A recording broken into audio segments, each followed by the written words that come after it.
মতো কুরকুরে বানানো কতটা সহজ দেখে নিন। আমাদের খাওয়া হয়ে গেছে, খাওয়ার পরে এক বাটি ভাত বেঁচে গেছে। এই ভাত দিয়ে দোকানের মতো কুরকুরে বানাবো।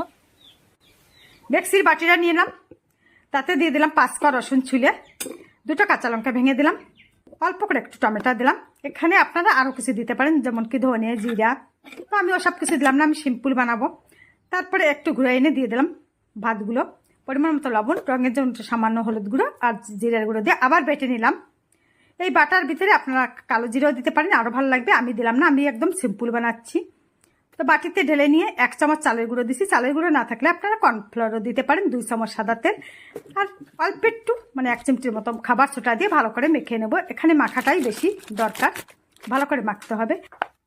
একটা লবণের খালি প্যাকেট ভালো করে ধুয়ে পরিষ্কার করে মুড়ে নিলাম, তার ভিতরে এই ব্যাটার ভরে নিলাম। উপর থেকে গার্ডার মেরে দিলাম আর কোনার দিকতে কেউচি দিয়ে কেটে নিলাম, যেমন করে ভিডিওতে দেখানো হচ্ছে। ভালো লাগলে ভিডিওতে একটা লাইক, চ্যানেলে সাবস্ক্রাইব করে আমার সঙ্গে থাকার অনুরোধ রইল।